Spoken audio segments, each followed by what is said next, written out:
నిజం చెప్పండి, మీకు ఆడు ఓకేనా? థూ, మరి ఇందాకేంటి ఏదో మార్ఫింగ్ చేసుకుంటానని చెప్పావు? మా మమ్మీ అందరి ముందు అలానే చెప్పమన్నారు. మరి అలాంటప్పుడు ఎందుకు చేసుకుంటున్నావు? Mummy government job, daddy government job, వచ్చే అల్లుడు కూడా గవర్నమెంట్ జాబ్ ఉండాలని పట్టుపట్టారు. ఇష్టం లేదని చెప్పొచ్చు కదా.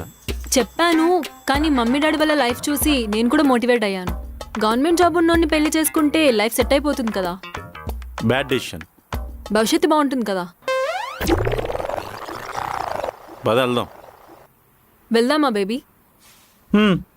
బాయ్ రా. బాయ్.